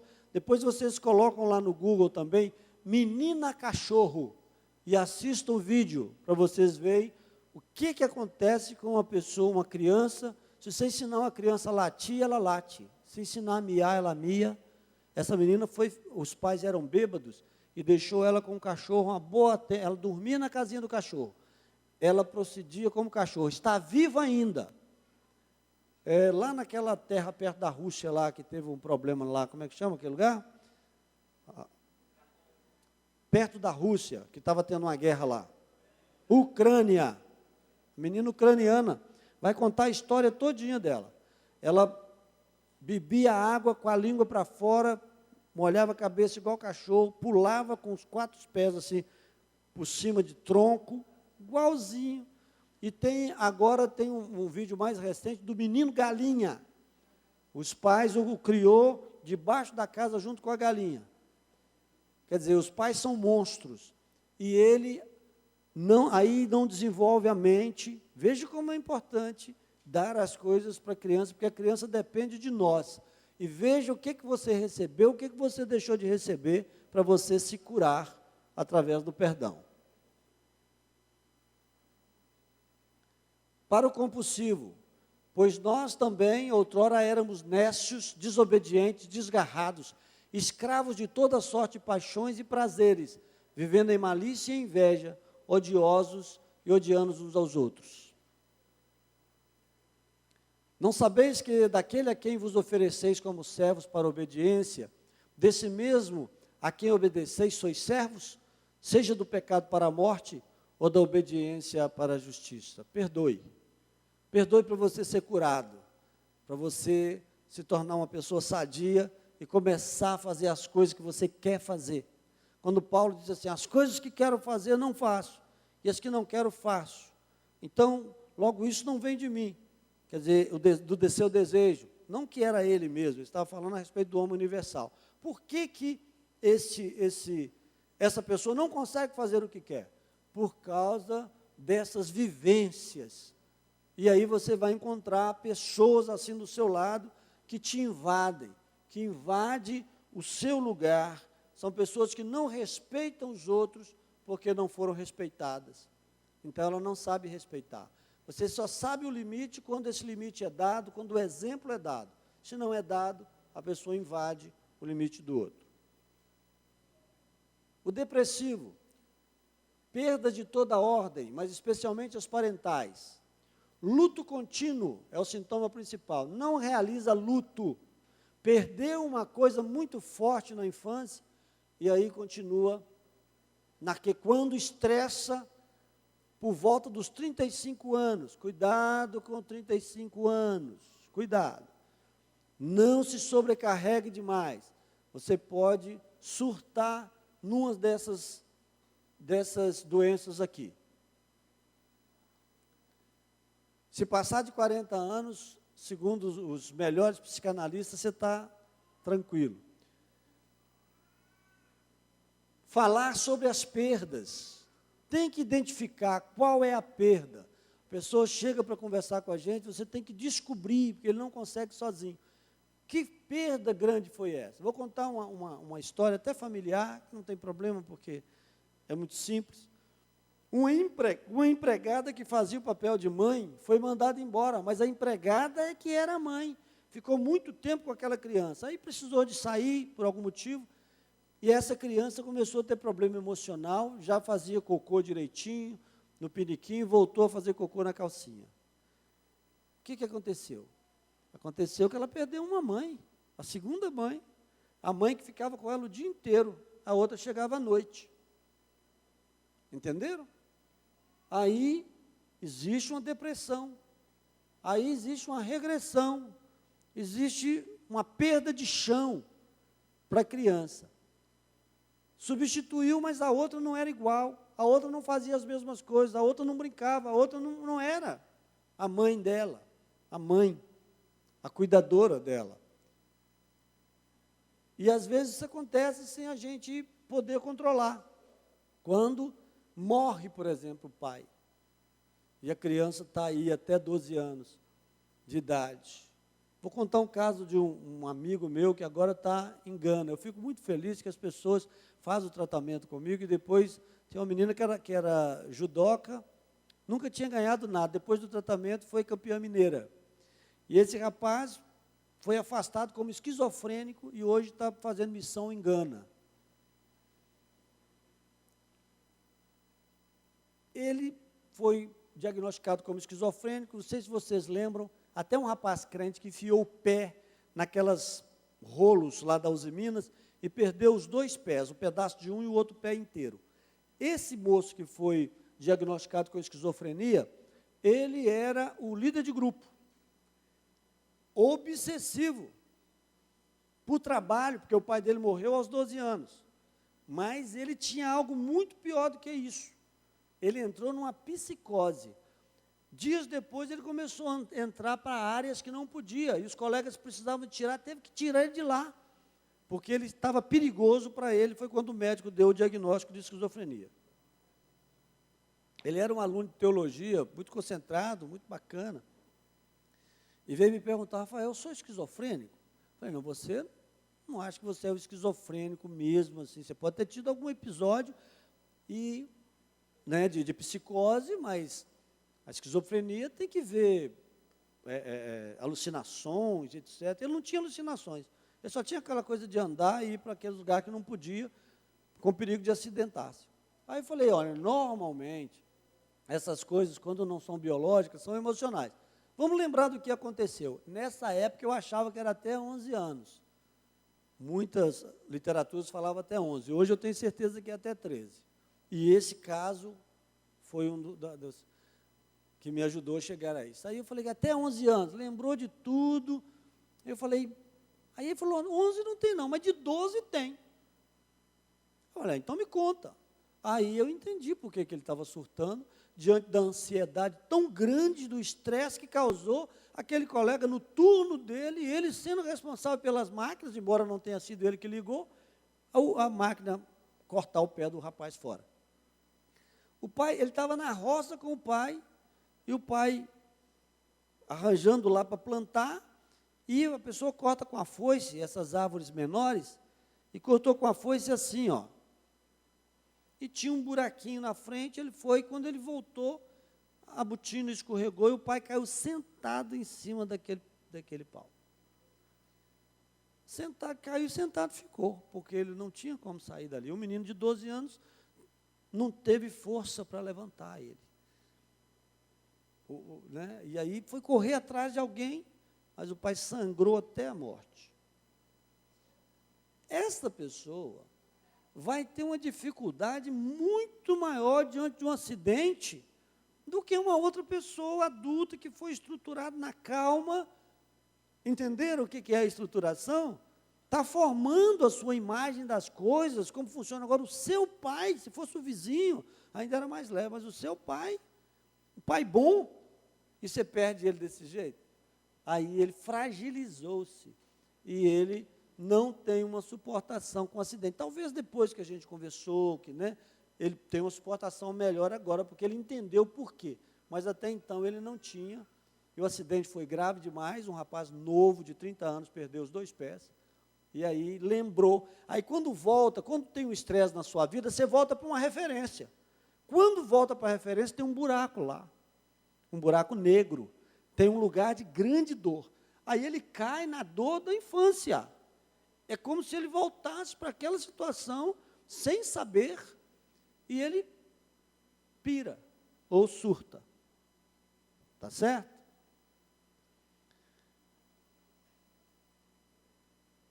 Então, o depressivo vai ter esse problema.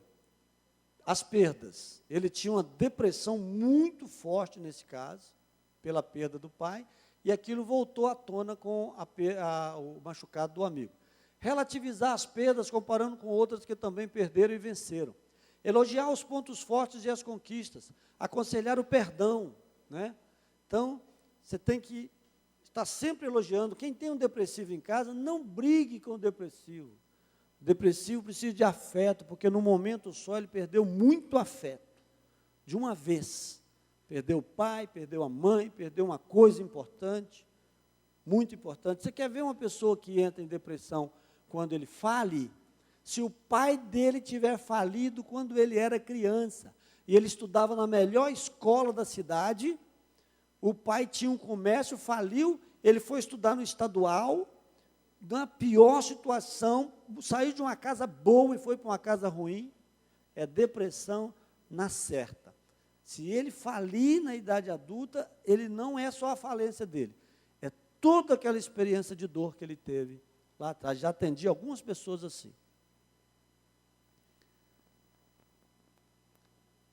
E o sociopata?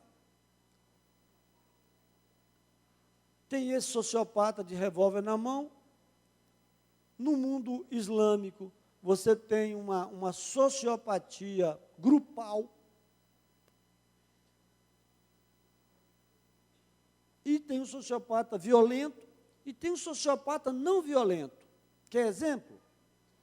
Aquele cara que fica procurando solteironas endinheiradas. Nunca trabalhou na vida. E ele fica aí na internet procurando essa pessoa. Aí vai nos melhores hotéis, depois fala que esqueceu o dinheiro em casa, e não sei o quê, e gasta o dinheiro dela todo.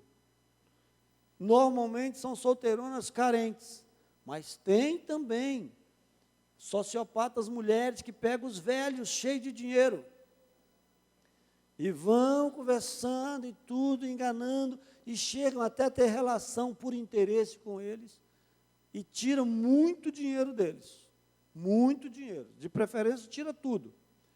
E sai daquela situação. Há pouco tempo prenderam uma loirinha que tinha já enganado um bocado de gente, vivia num hotel de luxo, num apartamento de luxo, ou no hotel mesmo, morava no hotel, pago por uma pessoa depressiva, uma pessoa carente de afeto. Dá um afeto de mentira e tira tudo que a pessoa tem. Esse é o tal 171, né, que a polícia fala por causa do artigo. Então, esse é um sociopata não violento. Às vezes ele não é violento. E tem o sociopata violento, que é o pessoal que mata por pouca coisa. Então, o que leva uma pessoa a ser sociopata? Violência física ou moral à criança. Violência mesmo. Não é aquele caso do pai dar em serviço, nem nada, não. Ele maltrata, ele faz questão de humilhar, ele bate, ele espanca. E uma outra situação contrária. Quando não tem limite, aí você vai criar o não violento. Não tem limite. Né? O pai fala assim, pai, eu tenho 12 anos, mas eu estou querendo colocar um bigode aqui e entrar no cinema de 18 anos. Aí vai, meu filho, não, vamos ver se você consegue. Aí entra no filme de 18 anos, porque falou que ia colocar uma barba, é um rapaz crescidinho, e o pai deu maior força, ainda riu, bateu palma. Dá total liberdade para sair e para fazer o que quer, não é? Assiste filme pornográfico junto com os filhos. Vai criar esse sociopata não violento. Não tem limite. Limite de mais e limite de menos cria o sociopata. O sociopata te invade, ele não te respeita. Não te respeita. Ele não foi respeitado o espaço dele, e ele não se sente. Então, ele chega aqui, por exemplo, ele já começou, ele entra aqui gritando, ele faz, tal, porque o mundo é dele. E muitas outras situações. Chega numa festa, ele acha que ele pode comer primeiro, ele acha que ele pode cortar a fila. O sociopata corta a fila. E ele acha que pode, porque o direito dele, né? Ele acha que pode magoar as pessoas, que não tem importância. Então, ele se torna uma pessoa fria, muito fria. E aí, eu aconselho para vocês, para lidar com o sociopata, uma apostila, que também é só colocar no Google, como lidar com o sociopata. Se você tem uma pessoa desse jeito, se você casou com um sociopata, você está praticamente perdido. Ou com um sociopata. Entendeu? Ele fica do lado que o ventilador bate, é dele. O pedaço de carne melhor é dele. Ele vai deitar a hora que quer. E a hora que ele deita por volta do dia, você tem que ir lá e deitar junto com ele. Vai virar uma confusão, porque ele não te respeita. Acha que pode fazer o que quiser. Tem todos os direitos e ele vigia. É uma espécie de Deus também. Com letra minúscula, e todo ser humano que quer ser Deus, ele vira demônio, porque não é Deus. Vigia o outro a fazer tudo certinho, como ele foi vigiado e não deu conta. E espancado para fazer. Ele se acha no direito de não fazer nada certo, mas o parceiro dele tem que ser Jesus Cristo. O colega dele tem que ser Jesus Cristo. O chefe dele tem que ser Jesus Cristo. A pessoa que está abaixo dele tem que ser Jesus Cristo. Então, ele faz o que quer, porque não foi respeitado. Ou porque deram limite demais. Minha mãe dizia que quando se aperta muito, sai entre os dedos. Ou ele foi imprensado demais. Então, é uma pessoa sem, a gente fala, sem superego, sem limite. Sem lei. O que manda nele são os instintos. Ele vive dos instintos como um animal feroz. Você já viu um leão respeitar o espaço de alguém? Qualquer animal que pega uma caça, qualquer felino menor que pegar uma caça, ele vai lá e toma. E se o felino engrossar com ele, ele morde ele todo e ele sai machucado e vai morrer longe dali. Então, o sociopata é como um leão feroz. Nem é leão de circo, é o leão feroz. Ou aquela pessoa capciosa, inteligente, sorridente, que a princípio todo mundo gosta dela, mas ela vai dar o golpe. Vai dar o golpe na praça, ou vai dar o golpe no seu bolso, ou vai dar o golpe na sua moral, ou vai dar o golpe de alguma maneira. Eles são golpistas, os sociopatas. Ele foi lesado e acha que o outro vai lesar ele, então ele tem que lesar primeiro. Quem o lesou? Os cuidadores. O cuidador lesou ele, então ele acha que o mundo funciona se um lesando o outro. E quem não lesar primeiro vai ser lesado depois. Aí ele te lesa porque ele acha que você vai lesá-lo, de alguma forma. E mesmo depois que ele descobre que os outros não vão lesá-lo, ele continua lesando os outros. Os instintos predominam, mas tem complexo de inferioridade. E vive sem lei. Olha que coisa paradoxal. O complexo de inferioridade é o lugar que o pai o colocou. No caso do calmo, é de superioridade. No caso do oprimido, do espancado, é de inferioridade. Ele reage, é assim. Para ele ficar nessa altura aqui, como ele está aqui, ele não tem medida, então ele passa para aqui, para se sentir aqui. Entenderam? Ele não sabe a medida, porque não lhe foi dada a medida. Ou lhe deram liberdade demais, ou não lhe deram liberdade nenhuma. Então você vai conviver. Está aumentando muito o número de sociopatas. Por quê? Porque os pais saíram de casa. E muitos pais, nem se ficassem em casa, saberiam educar. Muito mais quando estão fora. Ou chegam e deixam o menino tranquilo, nunca olha o histórico do computador para ver o que está ali. Ou chega, não deu afeto nenhum e desce o pau. Não é só de cobrar, desce o pau e espanca. De noite, na hora do menino dormir, sendo que não passou 1 hora com o menino durante o dia. Aí você vai gerar o psicopata. Não confronte, não bate de frente. Porque ele te xinga, depois ele xinga sua mãe, depois ele xinga Deus, depois ele xinga, primeiro ele xinga o diabo, depois ele xinga Deus. E ele não abaixa, ele conta mentira. Se você continuar insistindo, ele vai falando mentira, e vai inventando, e vai fazendo, ele não perde, porque ele não tem nada a perder. Então, não se deve confrontar um sociopata. É um que você pode sair fora dele? Sai fora dele. Agora, no caso do crente, casou com um, você vai ter que orar demais. Orar muito. Pode orar. Orar mesmo, você vai virar um santo de Deus. Não é? Não é fácil. Agora, se pode sair fora, sai. Agora, se é o pai ou se é a mãe, eu conheço um caso de sociopata aqui, que abusou de todas as filhas acordavam com ele, molestando-as. Agora, não morre não, morreu não. Está com 83 anos, eles estão tendo que vigiar as netas.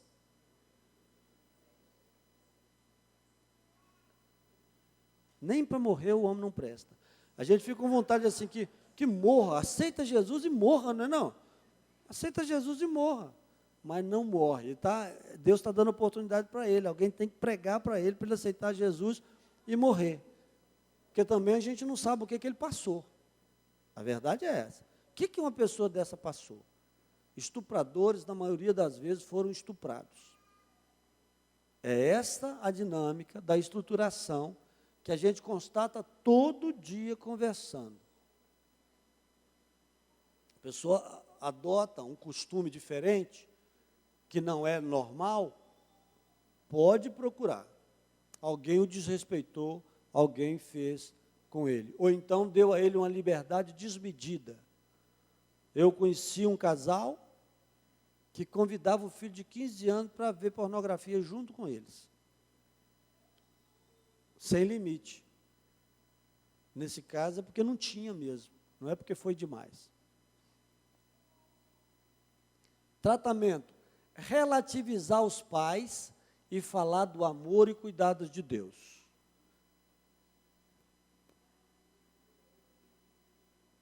Tem uma mulher boa, um marido bom, mas não consegue respeitá-lo. O sociopata trai. trai e acha que não fez nada errado. Ele não acha que fez errado. Uma vez uma mulher veio, uma senhora me procurou e disse assim: aonde eu vou, uma chinesa, aonde eu vou, sair da cidade, qualquer cidade que eu for, eu traio o meu marido. Aí eu fui conversar com ela. Aonde desrespeitaram ela? O que aconteceu para essa pessoa que trai? É porque tem ódio. Todo homem que trai tem ódio de mulher. E toda mulher que trai tem ódio de homem. Tem ódio do marido e tem ódio do outro também, que é marido da outra, tem ódio do outro porque lhe provocaram um grande ódio. E essa pessoa não foi curada. E o diabo sabe fazer isso. E aonde está o diabo? O diabo está por aí fazendo isso todos os dias. Vigiai e orai, porque o diabo, vosso adversário, anda em derredor, bramando como leão, bramando como um sociopata, procurando a quem possa tragar. Ele trabalha com inteligência no seio da família para essas situações irem. É estratégia. Não é só a pessoa estar endemoniada, não. O diabo, ele toma posse, ele oprime, ele trapaceia, ele tenta, ele faz muitas coisas que a gente não pensa que ele faz. O negócio dele é colocar cada um de nós na sarjeta. Incentivá-lo, aí dizer para ele que Deus é um bom pai, que Deus é um bom pai. Eu perguntei para essa mulher assim: você gostaria que traísse o seu irmão? Ah, não, meu irmão não, hein? Só, mas o outro tem irmão, tem irmã, tem mãe, tem pai. Às vezes a mãe dele está lá orando por ele, para ele ser um crente, e você está indo lá perturbar a sorte da pessoa, mesmo que ele esteja errado. O outro não se respeita, mas você pode respeitá-lo. Tem gente que acha que porque o outro não se respeita, ele também não deve respeitá-lo. Isso também é sociopatia. O princípio de ética é respeitar todas as pessoas, inclusive as pessoas que não se respeitam. Ah, ela não se respeita? Então eu posso ir, quer dizer, eu também vou ser um objeto, o outro é objeto, eu vou virar um objeto. Incentivá-lo a ser cheio do Espírito Santo, porque o Espírito santifica. Ser cheio da palavra de Deus, né, para que ele seja ricamente abençoado. Mostrar que a obediência a Deus e a sua palavra é inevitável para a salvação. Às vezes o sociopata está dentro da igreja e ele acha que está ali salvo. E você vai dizer para ele: olha, se não obedecer a Deus, que é bom pai, você não vai ser salvo. Sem santificação ninguém verá a Deus. É engraçado que a pessoa, às vezes, é até obreiro. E está fazendo coisa errada assim. Não, eu não sinto que está errado. Todo mundo fala. A Bíblia fala, mas eu não sinto. Colocá-lo no lugar de suas vítimas. Outra coisa interessante é esse, né? E se fosse o seu pai, ou a sua mãe, ou você mesmo no lugar dessa pessoa? Aí a pessoa não teve ainda essa visão. Ele veio igual do jeito que veio. E aí, por isso que conversar. Se houvesse diálogo na família, um diálogo de instrução, não haveriam terapeutas. É a falta do diálogo, do esclarecimento que não houve lá atrás, é que causa todos esses tipos de problema. Acabou por hoje. Nós vamos dar os avisos aqui, através das irmãs, orar.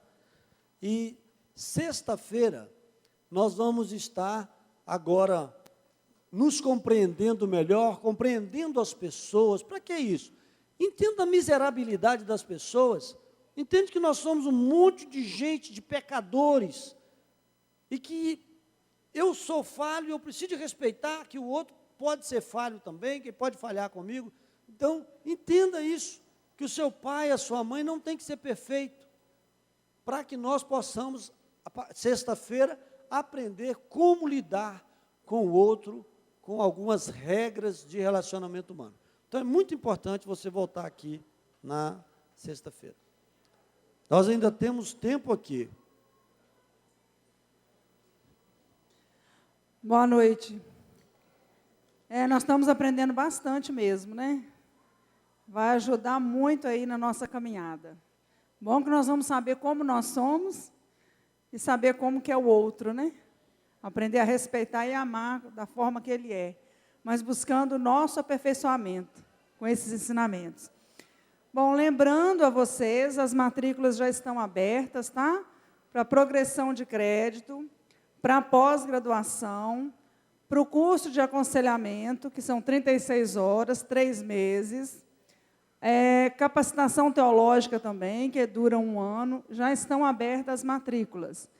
E a irmã da Cidade Nobre trouxe a agenda do Projeto Perfeito Missionário, está ali à frente. A renda é toda revertida para missão. E a agenda vai direto para o pastor Fernando, tá? Está ali atrás, ali, o valor é R$20. A agenda, que tem até o pirulito lá, não é a foto do pastor Elcimar, não, porque é ele que representa o pirulito, né? No nosso projeto aqui. Mas está ali a agendinha, se você quiser abençoar, esteja à vontade. A turma fez um arroz que eu já provei, está uma delícia. Está sendo aqui embaixo, aqui, perto do onde que é o banheiro, porque está chovendo, não deu para colocar ali. Vai lá e vamos abençoar esse projeto aí, saboreando um delicioso arroz que está muito bom mesmo. E sexta-feira estamos aqui para encerrar com chave de ouro, né? Aprendendo o principal disso tudo aí, que é o amor, né? O amor e o respeito. Vamos ficar de pé para agradecermos o Senhor mais uma vez, porque Ele é bom, Ele é justo e nos ajudou e sustentou até aqui, né? E que nós possamos descansar bem esta noite, para amanhã vencermos mais um dia com a ajuda de Deus. Feche os seus olhos. Senhor, muito obrigado por esse dia. Nós te louvamos mais uma vez, ó Deus, porque o Senhor tem nos dado oportunidades de crescer no conhecimento, de crescer no entendimento da Tua vontade, Deus. Como obreiros do Senhor, nós queremos nos aperfeiçoar, para fazermos com excelência aquilo que é da Tua vontade nesta terra. Pai, muito obrigado, porque o Senhor nos sustentou até agora. O Senhor continuará nos sustentando pela Tua misericórdia, graça e amor. O Senhor abençoa esse projeto, abençoa a vida do professor Rafael, que tem se dedicado. Continua, Deus, sustentando e dando cada dia mais inteligência e estratégia a essa vida. Senhor, guarda todos nós no retorno para os nossos lares.